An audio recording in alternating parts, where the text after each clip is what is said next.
Hello friends, চলে এলাম নতুন একটা ভিডিও শেয়ার করতে। অ্যাকচুয়ালি আমি ফার্স্ট টাইম হাঁড়িতে মাংস করা দেখলাম, তো সেই কারণেই এই ভিডিওটা করা। প্রথমে তেলেতে তেজপাতা, এলাচ, দারুচিনি, লবঙ্গ এগুলোকে একটু নেড়ে চেড়ে যখন একটু গন্ধ বেরোবে তখন পেঁয়াজ কুচিটা দিয়ে দিতে হবে। যেহেতু 3 কেজি পরিমাণ মাংস ছিল, তো সেই কারণে 1 কেজি পেঁয়াজ কাটা হয়েছিল। তারপর ভালো করে নেড়ে চেড়ে নুন দিয়ে দিতে হবে যাতে পেঁয়াজের রঙটা খুব তাড়াতাড়ি আসে।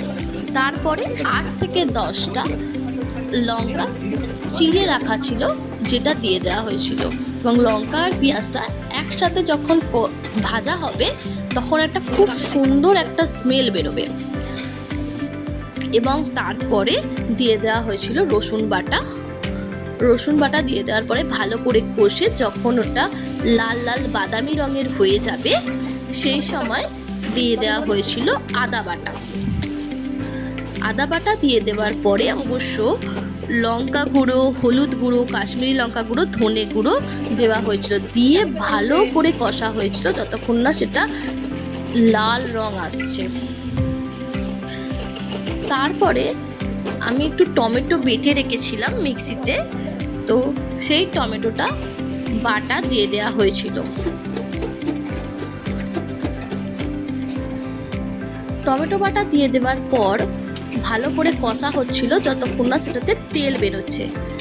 আচ্ছা, তোমরা একটা জিনিস লক্ষ্য করো, আমি কিন্তু এই রান্নাটা করছি না, এই রান্নাটা করছে আমাদের পাশের বাড়ির একটা কাকু। আচ্ছা, তোমরা কি এই কাকুটাকে কখনো দেখেছো? তোমরা কে কে এনার নাম জানো? আর এনার রান্না কীরকম লাগে আমাকে একটু কমেন্টে কিন্তু জানাবে।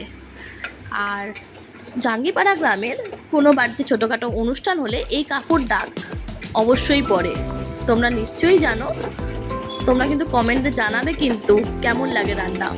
তো দেখতে দেখতে চলে এলো, ভালো করে তেল ছেড়ে দেওয়ার পরে মাংস দিয়ে দেওয়া হলো। মাংস দিয়ে ভালো করে নাড়িয়ে চাড়িয়ে মাংসটাকে একটু ঢাকা দিয়ে রাখা হয়েছিল যাতে জলটা বেরিয়ে যায়। তো জলটা বেরিয়ে যাওয়ার পর মাংসটাতে একটুখানি গরম করে রাখা কুসুম কুসুম জল দিয়ে দেওয়া হয়েছিল, এবং যাতে মাংসটা সেদ্ধ হয় এবং একটু ফুটে যায়। তো তারপরে গরম গরম পরিবেশন করে নেওয়া হলো। আজকের মতো টাটা, এখানেই। তোমাদের কেমন লাগলো ভিডিওটা জানিও।